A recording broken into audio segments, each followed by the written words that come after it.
Assalamualaikum warahmatullahi wabarakatuh. Nama saya Hengki Damani. Saya mahasiswa Universitas Muhammadiyah Riau. NIM 210701115. Di sini saya mau menjelaskan pelajaran Al-Islam dari minggu ke-7 sampai ke minggu 15. Yang pertama itu macam-macam akhlak. Akhlak itu ada beberapa macam. Yang pertama, akhlak kepada Allah. Akhlak kepada Allah itu para ulama menjelaskan bahwa akhlak kepada Allah itu terbagi atas 3. Yang pertama, membenarkan berita yang datang dari Allah. Itu yang pertama. Yang kedua, menerima hukum-hukum yang Allah tetapkan dengan mengamalkannya. Yang ketiga, menerima takdir Allah yang datang dengan sabar dan ridho.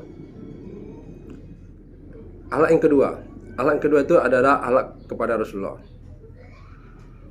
Menurut surat An-Nisa ayat 80, barang siapa yang mentaati Rasulullah, sungguhnya ia mentaati Allah.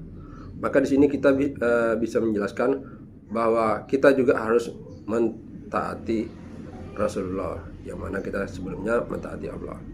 Yang ketiga itu akhlak individu, akhlak terhadap diri sendiri. Yang akhlak terhadap individu ini berarti kita akhlak pada diri sendiri. Yang lainnya mempunyai kewajiban yang harus ditunaikan, memenuhi hak-hak masing-masing. Yang diantaranya adalah berakhlak kepada jasmani, yaitu kepada tubuh kita. Yang kedua, menjaga makan dan minum.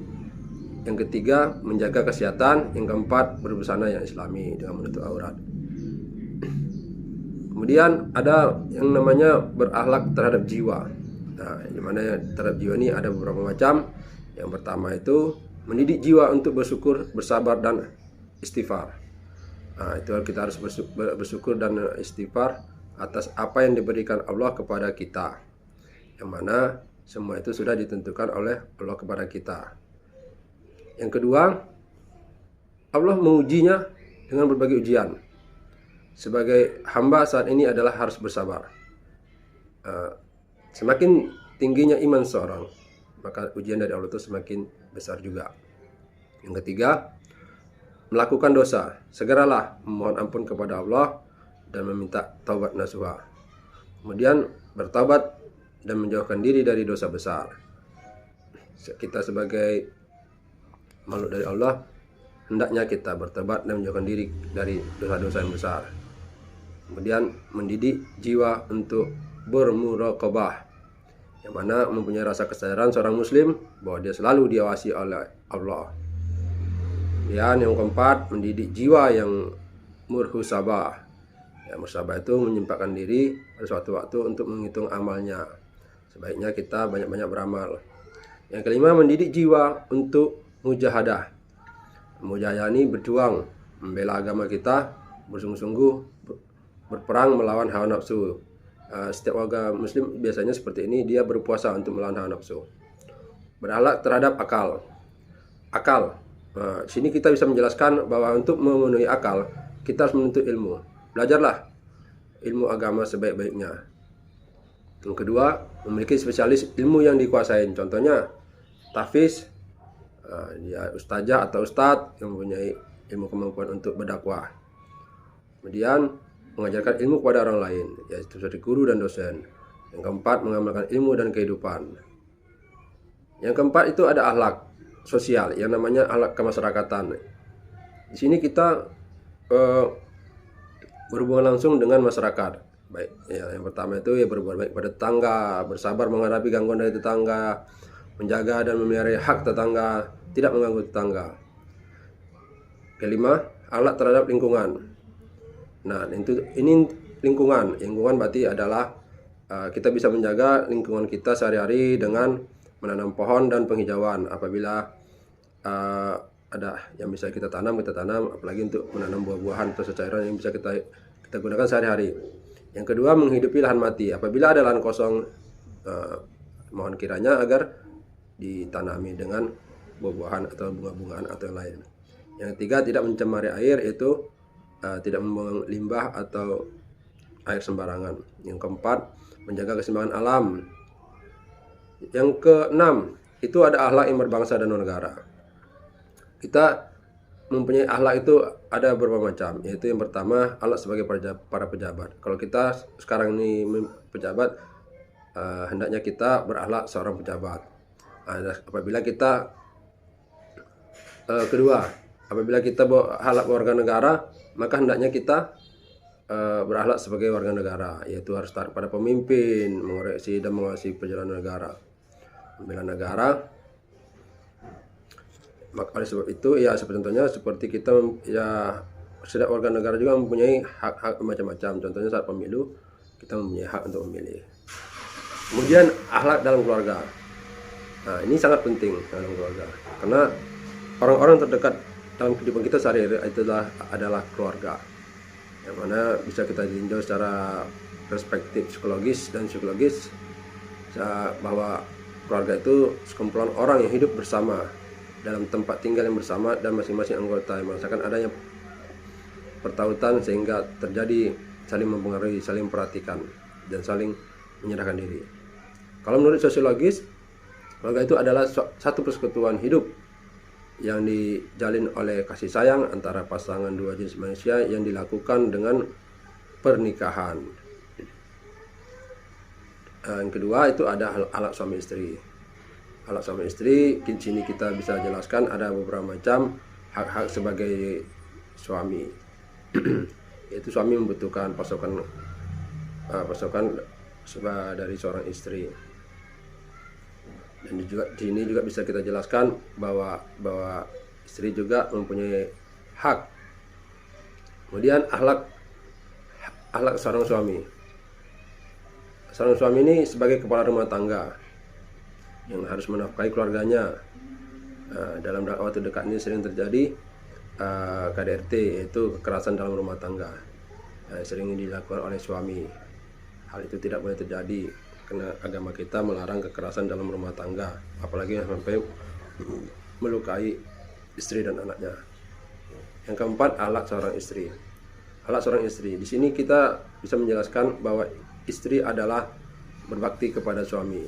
Dia harus patuh pada suami, segala sesuatunya dia harus izin suami, baik keluar rumah maupun di lain-lain. Yang kelima, akhlak orang tua terhadap anak. Orang tua sebagai anak, ya di sini kita bisa menjelaskan bahwa orang tua wajib menafkahi dan sekolahkan anak-anaknya supaya anaknya menjadi generasi robani yang memiliki akhlak dan adab seperti Rasulullah. Adapun langkah-langkah yang harus dilakukan oleh orang tua dalam peranannya mendidik anak sebagai berikut, antara lain: 1. Orang tua sebagai panutan. 2. Orang tua sebagai motivator anak. Orang tua sebagai cermin utama anak. Yang keempat, orang tua sebagai fasilitator anak. Kemudian yang keenam, akhlak anak terhadap orang tua. Ya, kita sebagai orang tua bisa melihat kondisi anak kita, yang mana kita harus mensupport anak kita harus mendukung anak kita dalam hal-hal yang baik, apalagi dalam beribadah kepada Allah SWT. Kalau kita sebagai orang tua, kita bawa contoh yang baik, kita bawa anak-anak kita ke masjid supaya mereka tahu sholat di masjid. Yang ketujuh, ya, perkataan Nabi tentang berbakti kepada orang tua. Ya, kita sebagai manusia harus berbakti kepada orang tua, karena surganya kita itu ada di telapak kaki ibu. 8. Kisah beberapa ulama yang berbakti pada orang tuanya. Yang contohnya Iyas bin Maumiyah, Abu Hanifah, Mansur bin Al-Mutamar, Haywa bin Sari, Muhammad bin Al-Muqadir. Itulah beberapa cerita seorang sahabat Nabi yang menceritakan berbakti kepada orang tuanya. Kemudian membangun keluarga sakinah, yaitu kita sebagai kepala rumah tangga atau hidup suami istri pasti mempunyai beberapa persoalan pernikahan. Ya, sebaiknya kita menghindari persoalan itu dan membuka pikiran yang luas dalam menghadapi masalah. Islam menganjurkan kita dalam pernikahan. Pernikahan adalah fitrah kemanusiaan. Maka dari itu Islam menganjurkan untuk menikah. Islam menganjurkan untuk menikah, yang mana tertulis di dalam surat An-Nisa ayat 4 sampai 21, yaitu mereka telah mengambil dari kamu perjanjian yang kuat, yaitu suatu pernikahan yang menyatukan seorang lelaki dan seorang perempuan. Yang kedua, Islam tidak menyukai membujang.